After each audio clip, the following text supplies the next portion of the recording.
Good morning! For today's video, late upload na naman to Dings kasi nga noong day off pa namin to. Nandito nga pala ako nito sa Clangtown Plaza. Dito kami lagi tumatambay dati nung hindi pa kami nakaangat-angat sa buhay Dings. Dito kasi ang bus station sa harap mismo ng MPK Plaza Building or Maydin Building. At ngayon lang ako ulit nakabalik dito after so many months. Dati kasi, bago mag-pandemic, nung walang-wala pa kami, palagi kasi kami nagbabas papunta sa KL. Pero ngayon, dahil umaangat-angat na kami sa buhay, ay palagi na kami nag-grab car. Tatay joke lang, tuwad naman ka mo dyan. Noong mga 2012, 2013, 2014, 2015, and 2016, before pandemic pa po yun, hindi pa kasi uso grab car dati Dings. Kaya ang source of transportation namin noon sa tuwing magde-day off kami ay bus lamang at saka taxi. Sa umaga, magbabas kami. Tapos pag uwi namin sa hapon or minsan nga ginagabi na kami, nagtataxi na lang kami. Kaya dito kami lagi tumatambay. Teka lang, maisingit ko lang muna ang bulaklak na ito. Ang cute niya diba? Kalatchutchi po ang pangalan yan. Sa tuwing lumalabas kasi kami Dings at saka magbabas, ako talaga palagi ang hinihintay nila dyan. Kaso lang ngayon, sinadya ko talagang umaga pa umalis sa bahay para maiba naman ang style. Patapos na kasi ang taon, kaso lang parang nagkamali ata ako. Katagal-tagal lang hinintay ko dito sa babaeng to ni Malis. Bali, magfa-fast forward na lang tayo Dings. Nandito na kami nito sa KL. At sa kasalukuyan ay tumatawid kami sa daan para makapunta doon sa building na tambayan ng mga Pinoy, ang Kotaraya Building. At syempre, dito pa rin kami dadaan sa harap ng Central Market Building or sa Kasturi Walk. Kung kayo ay isang Pinoy at may bala kayong magbakasyon dito sa Kuala Lumpur City, Malaysia, ay malamang sa malamang madadaanan nyo talaga itong building na ito or ang lugar na to. Mula dito, maglalakad lang ako ng mga 2 to 3 minutes papunta sa Kotaraya. Pero minsan, depende din naman sa haba ng iyong mga paadings.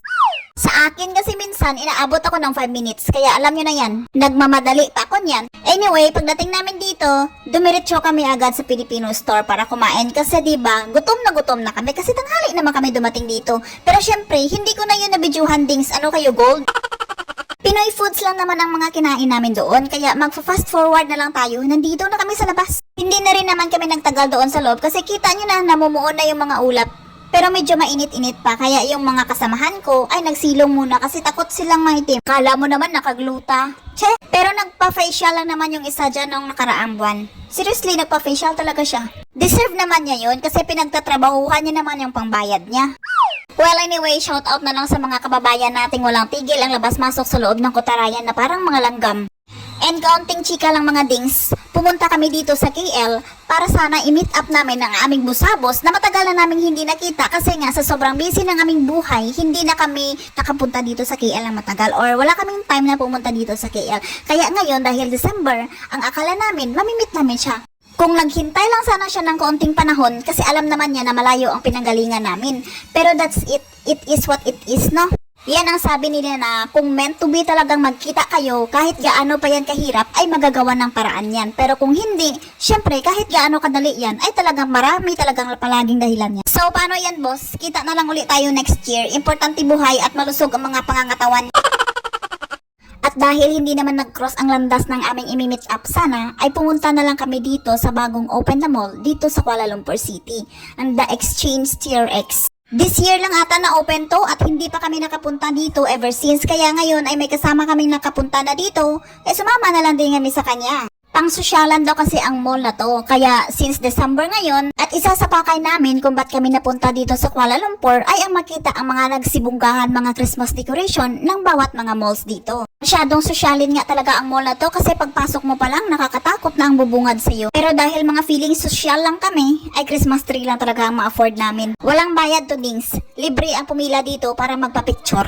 O diba, arrangement pa lang sosyalin na, tapos plus pa itong mga ornaments, tapos yung pag-design nila, o diva Dings. Ewan ko lang sa inyo kung social ba talaga ang paningin ninyo na. Basta sa akin, kasi minsan lang ako makakakita ng ganito kagandang mga Christmas decoration, ay social na to para sa akin. At dito ka lang sa Kuala Lumpur City makakakita ng ganito kabongga ng mga Christmas decorations. Dito lang yan sa mga bonggacious na mga supermarket. White Christmas ata ang tema nila dito.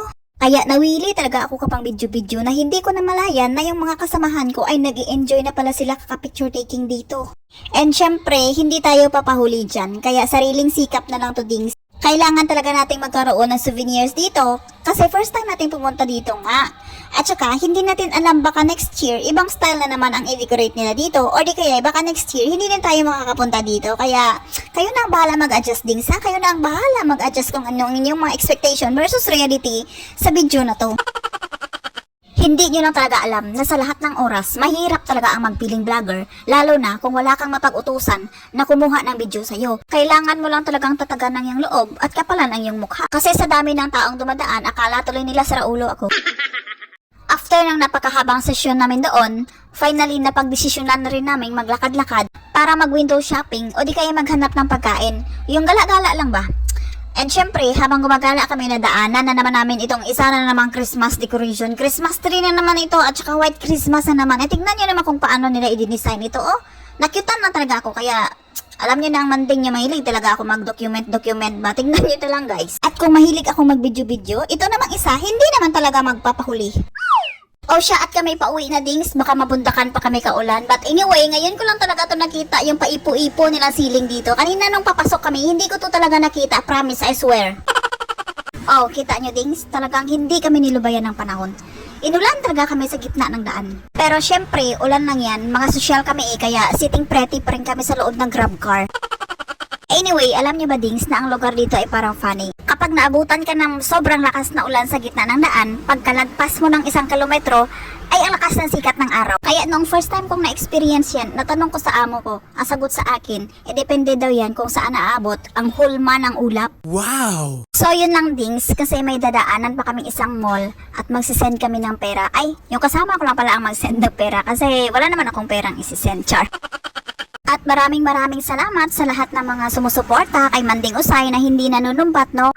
Na simula pa nung pinakauna-unang video na naipost ko hanggang sa ngayon ay nandyan pa rin silang nagsusuporta sa akin, hindi sila bumitaw kahit minsan-minsan na lang ako nagpo-post ngayon kasi alam niyo na sobrang busy na ng Manding niyo sa buhay.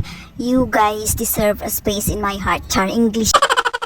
Bawi tayo next year, dings. Pag-pray nyo lang nabigyan ako ni San Pedro ng malakas na katawan at wastong kaisipan. Basta mag-ingat din kayo para sama-sama nating harapin ang hamon ng mundo. God bless everyone! Bye!